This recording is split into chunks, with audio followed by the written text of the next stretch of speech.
कैसे हैं सभी छात्र और छात्राएं? चलिए, बहुत अच्छी बात है, आप सब स्वस्थ रहे, अच्छे रहे। पढ़ाई वगैरह आप कंटिन्यूटी के साथ बना के रखिए अपने को, और कंटिन्यूटी के साथ चाहे पढ़े आप 2 ही घंटे, लेकिन आप कंटिन्यू पढ़े, ठीक है।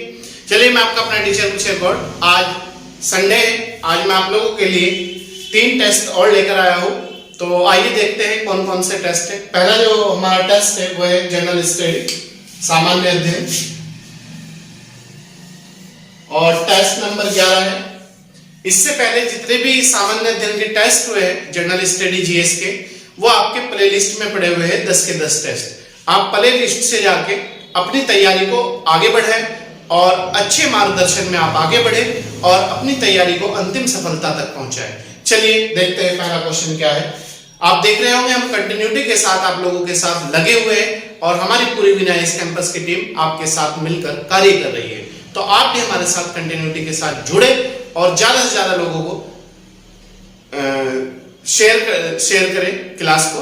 चलिए देखते हैं पहला क्वेश्चन है हमारा, जनगणना 2011, जो पॉपुलेशन 2011 की जनगणना थी के अनुसार निम्नतम व अधिकतम लिंग अनुपात वाले भारतीय राज्य है। मतलब कौन सा ऐसा भारतीय राज्य है जिसका अधिकतम लिंग अनुपात है और कौन सा ऐसा है जिसका निम्नतम लिंग अनुपात है। ए हरियाणा व केरल, जम्मू कश्मीर व केरल, सी उड़ीसा व केरल, डी कोई नहीं, नन ऑफ दीज। बताइए कौन सा ऐसा भारतीय राज्य है। यह है आपका हरियाणा व केरल। हरियाणा न्यूनतम है और केरल अधिकतम है। ये आंसर है इसका, ठीक है। सबसे ज्यादा लिंग अनुपात वाला भारतीय राज्य केरल है। महिला और पुरुष साक्षरता दर भी वहीं पर है और लिंग अनुपात भी वहीं पर है। और हरियाणा में 800 कुछ है लिंग अनुपात, तो आप याद रखना। क्वेश्चन नंबर 2, भारत की जलवायु मोटे तौर पर कैसी जलवायु है। जो भारत की जलवायु है वो मोटे तौर पर कैसी जलवायु है, कौन सी जलवायु के अंतर्गत आती है, तो ये देखना है। शुष्क जलवायु, उष्ण कटिबंधीय मानसूनी जलवायु, उपोष्ण कटिबंधीय मानसूनी जलवायु। बताइए कौन सी जलवायु है भारत की। भारत की जो जलवायु है वो है आपकी, बी आंसर है, उष्ण कटिबंधीय मानसूनी जलवायु, ठीक है। उष्ण कटिबंधीय मानसूनी जलवायु। क्वेश्चन नंबर 3, निम्न में क्या सही सुमेलित है। मतलब सूची 1 और सूची 2 में क्या सही सुमेलित है, क्या नहीं है, ये बताना है।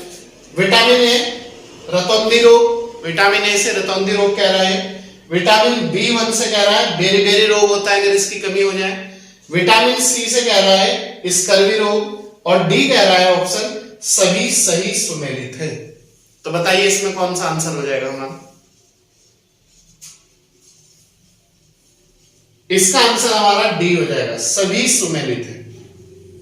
क्योंकि विटामिन ए की कमी से रतौंधी रोग होता है, बी की कमी से बेरी रोग होता है, बी से बेरी, सी की कमी से स्कर्वी रोग होता है, सी स्कर्वी, तो सिमिलरिटी है थोड़ी सी। क्वेश्चन नंबर 4, निम्न बीमारियों में कौन सा टैटू बनवाने के बाद द्वारा एक व्यक्ति से दूसरे व्यक्ति में संचारित हो जाता है। अगर कोई व्यक्ति अपनी बाह पे, हाथ पे, पैर पे या बॉडी पे टैटू बनवा रहा है, तो ऐसी कौन सी बीमारी है जो उसकी जो सुई होती है अगर वो दूसरे व्यक्ति को लगा दी जाए तो वो बीमारी संचारित हो जाती है, वो बीमारी उसमें एंट्री कर जाती है। HIV, एड्स, पोलियो, उच्च ज्वर मतलब उच्च ज्वर, बुखार कोई नहीं। टैटू बनवाने से जो बीमारी आती है एक व्यक्ति से दूसरे व्यक्ति में, वो आती है HIV, एड्स। तो ये आंसर हो जाएगा हमारा, ठीक है। क्वेश्चन नंबर 5, कौन लोकसभा की कार्रवाई में भाग ले सकता है। कौन सा ऐसा व्यक्ति है जो लोकसभा की कार्रवाई में भाग ले सकता है। किसी भी राज्य का वित्त मंत्री, महान्यायवादी, किसी भी राज्य के मुख्यमंत्री। बताइए, वेरी गुड। कौन लोकसभा की कार्रवाई में भाग ले सकता है। ये ले सकता है महान्यायवादी। इसे भारत सरकार का वकील भी कहा जाता है और ये भारत सरकार का इसे एडवोकेट भी कहा जाता है, एडवोकेट ऑफ इंडिया। तो इसे भारत से ये जो है महान्यायवादी होता है। इसका उल्लेख आर्टिकल 76 में किया गया है। ये कार्रवाई में तो भाग ले सकता है लेकिन मतदान नहीं कर सकता, आप याद रखना, ठीक है। क्वेश्चन नंबर 6, निम्न में कौन सा स्तनधारी है? स्तनधारी का मतलब होता है कौन सा ऐसा है जो बच्चे को दूध पिलाता है? समुद्री घोड़ा, समुद्री सिंह, समुद्री गाय, बी और सी दोनों। बताइए कौन सा है इनमें जो स्तनधारी है वो है, एक तो समुद्री घोड़ा है, नहीं सॉरी, एक तो है आपका समुद्री शेर और एक है समुद्री गाय। तो इसका हमारा आंसर हो जाएगा डी, बी और सी दोनों, ठीक है। तो ये दोनों स्तनधारी है, बच्चों को दूध पिलाते हैं। क्वेश्चन नंबर 7, राज्यसभा का पदेन सभापति कौन होता है? मतलब उसका सदस्य ना होते हुए भी उसकी अध्यक्षता करता है। कौन होता है पदेन सभापति राज्यसभा का? उपराष्ट्रपति, राष्ट्रपति, स्पीकर, प्रधानमंत्री। बताइए, वेरी गुड। राज्यसभा का पदेन सभापति होता है उपराष्ट्रपति, क्योंकि ये इसका सदस्य नहीं होता लेकिन फिर भी इसकी अध्यक्षता करता है और इसका अध्यक्ष होता है। Question number 8, all India trade union Congress किस वर्ष बनाई गई थी? All India trade union Congress किस वर्ष स्थापित की गई थी या किस वर्ष बनाई गई थी? ए 1901, 1920, 1947, 1930। बताइए किस वर्ष बनाई गई थी? ये बनाई गई थी 1920 में।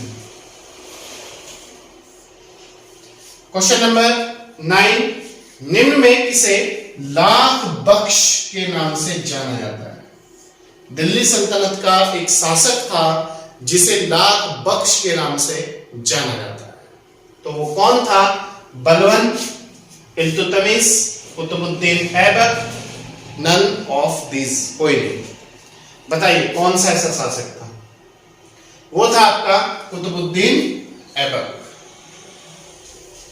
इसी ने दिल्ली सल्तनत की स्थापना की थी और इसका कार्यकाल है 1206 से 1210 ईस्वी, ठीक है। नेक्स्ट है क्वेश्चन नंबर 10, किसने कहा था कि स्वराज मेरा जन्म सिद्ध अधिकार है? स्वराज मेरा जन्म सिद्ध अधिकार है, इसे हम लेकर ही रहेंगे, ये अंग्रेजों को चेतावनी दी थी। तो गांधी जी, लाला लाजपत राय, बाल गंगाधर तिलक। बताइए किसने कहा था कि स्वराज मेरा जन्म सिद्ध अधिकार है? ये कहा था आपका बाल गंगाधर तिलक।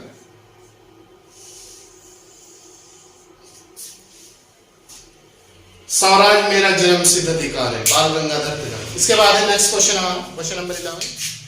क्वेश्चन नंबर 11 देखिए क्या कहता है। क्वेश्चन नंबर 11 कहता है कि जब रोलेट एक्ट पास हुआ, जब रोलेट एक्ट पास हुआ उस समय भारत का गवर्नर जनरल कौन था? जब रोलेट एक्ट पास हुआ तो उस समय भारत का गवर्नर जनरल कौन था? तो ए ऑप्शन है आपका लॉर्ड इरविन, बी ऑप्शन है आपका लॉर्ड रीडिंग, सी है लॉर्ड माउंटबेटन, डी है इनमें से कोई नहीं। बताइए, क्वेश्चन दोबारा समझ लीजिएगा। जब रोलेट एक्ट पास हुआ उस समय भारत के गवर्नर जनरल कौन थे? बताइएगा।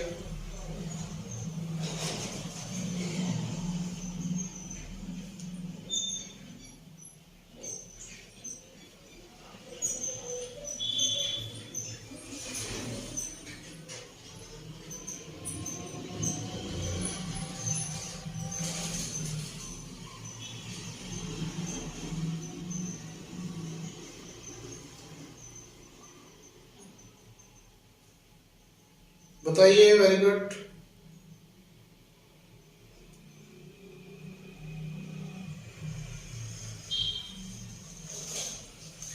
इनमें से नन ऑफ दिस, कोई नहीं।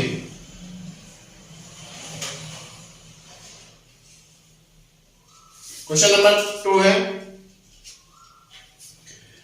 बाबू विवाह पुस्तक किसने लिखी थी? बाबू विवाह पुस्तक किसने लिखी थी?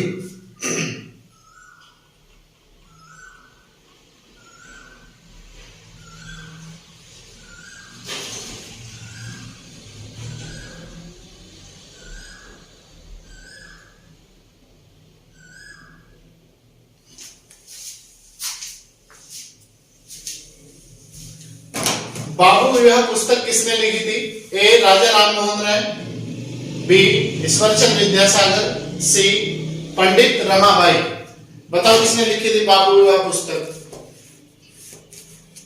जल्दी जल्दी बताए सब बच्चे।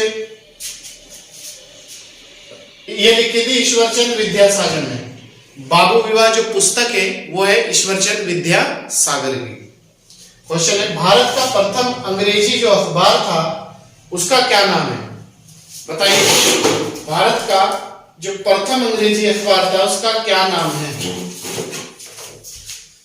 बताओ। इसका नाम है the Bengal gazette. A answer है। भारत का जो पहला अंग्रेजी अखबार था उसका नाम है the Bengal gazette. Question number 14, Bharat के पूर्वी तट पर अंग्रेजों ने अपनी प्रथम व्यापारिक फैक्ट्री या गोदाम, इसे व्यापारिक फैक्ट्री कहते हैं, इसे व्यापारिक गोदाम कहते हैं, कहां पर स्थापित किया था? ए पूर्वी तट पर, सिक्किम, बिहार, उड़ीसा, असम। बताइए कहां पर स्थापित किया था? यह स्थापित किया था उड़ीसा में। अंग्रेजों ने पूर्वी तट पर अपना जो पहला गोदाम या व्यापारिक फैक्ट्री स्थापित की थी वो किया था उड़ीसा में, पूर्वी तट पर। क्वेश्चन नंबर 15, निम्न में कौन व्यक्ति जौनसारी गायक है? कौन सा ऐसा व्यक्ति है जो जौनसारी गायक है?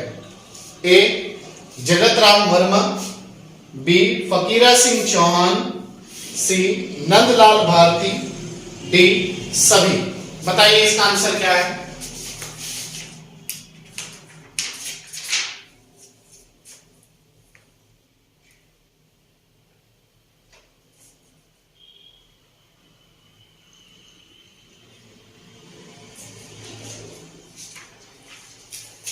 इसका जो आंसर है हमारा वो है सभी।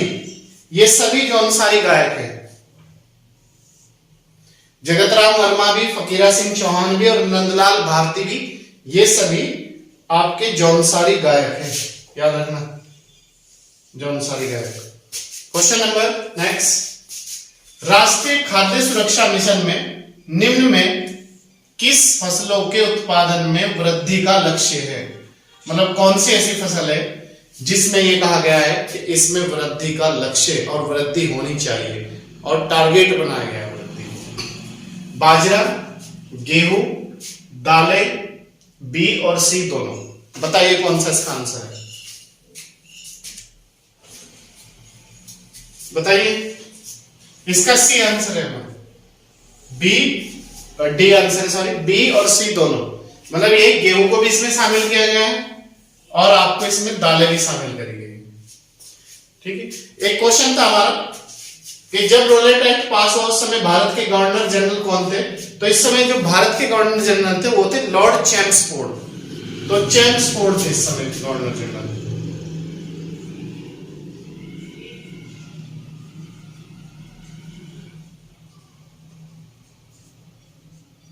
ठीक है भाई। क्वेश्चन नंबर नेक्स्ट है, वास्तविक राष्ट्रीय आय, वास्तविक राष्ट्रीय आय में वृद्धि होती है कब? जो रियल आय है वास्तविक, उसमें वृद्धि कब होती है? आवश्यक वस्तुओं की कीमतें बढ़ जाती है, मतलब जब आवश्यक कीमतों, जो आवश्यक वस्तु होती है खाने पीने की, जो रोजमर्रा की डेली यूज की चीजें होती है, उनकी कीमतें बढ़ जाती है। अर्थव्यवस्था में कुल उत्पादन बढ़ जाता है, अर्थव्यवस्था में कुल उत्पादन बढ़ जाता है। सी पेट्रोल की कीमतें बढ़ जाती है। इसमें हमारा आंसर बी, अर्थव्यवस्था में जब कुल उत्पादन बढ़ जाता है, कुल उत्पादन मतलब प्रोडक्शन, जो चीजें बना रही है कंपनी या वस्तु या कुछ भी एक्स वाई जेड, जब वो बढ़ जाएगी तो मार्केट में ज्यादा जाएगी, ज्यादा लोगों के पास पैसा होगा तो इकोनॉमिक्स में बढ़ जाएगी, तो राष्ट्रीय आय भी उससे बढ़ेगी। क्वेश्चन नंबर 18, विश्व मत्स्य दिवस मनाया जाता है। विश्व मत्स्य दिवस कब मनाया जाता है? 21 नवंबर को, 10 नवंबर को, 20 नवंबर को या कोई नहीं? बताइए, विश्व मत्स्य दिवस कब मनाया जाता है? यह मनाया जाता है विश्व मत्स्य दिवस 21 नवंबर को। ये आंसर है हमारा, ठीक है, 21 नवंबर। क्वेश्चन नंबर 19, संविधान दिवस किस तिथि को मनाया जाता है? संविधान दिवस किस तिथि को मनाया जाता है? 26 जनवरी, 26 नवंबर, 15 अगस्त, कोई नहीं? बताइए, संविधान दिवस किस तिथि को मनाया जाता है? यह मनाया जाता है आपका 26 नवंबर। आप लोगों को पता होगा कि 26 नवंबर 1949 को हमारे देश का संविधान बनकर तैयार हो गया था। तो इसी तारीख को, इसीलिए हमने 26 नवंबर को संविधान दिवस मनाने की घोषणा की थी। क्वेश्चन नंबर 10, प्रसिद्ध खिलाड़ी प्रेरणा भारती, खिलाड़ी का नाम है प्रेरणा भारती, किस खेल से संबंधित है? जो प्रेरणा भारती खिलाड़ी है, ये किस खेल से संबंधित है? Badminton, cricket, tennis, kabaddi? बताइए, प्रेरणा भारती जो खिलाड़ी है किस खेल से है? यह है आपकी टेनिस, सी आंसर। तो दोस्तों, ये थे आज के हमारे 20 नंबर के टेस्ट। संडे है आज, और लेकिन आपके लिए आज भी क्लास लेकर आया हूं ताकि आप लोगों की कंटिन्यूटी बनी रहे और आप लोग कम समय में अधिक सफलता प्राप्त कर सके और एक अच्छा रिजल्ट प्राप्त कर सके। और चलिए, अगर आप हमारे YouTube चैनल पर नए हैं तो सब्सक्राइब कर लीजिएगा प्रतिदिन 3 क्लास पाने के लिए, और एक हफ्ते में करंट अफेयर की 3 क्लास, और आपको संडे में एवरी संडे टेस्ट उपलब्ध होते हैं। और अगर पुराने हैं तो कंटिन्यूटी के साथ जुड़े रहिएगा, ज्यादा से ज्यादा लोगों को जोड़ने का प्रयास करिएगा, लाइक और शेयर ज्यादा से ज्यादा कीजिएगा। चलिए, मैं आपका अपना टीचर कुलशेखर, थैंक यू।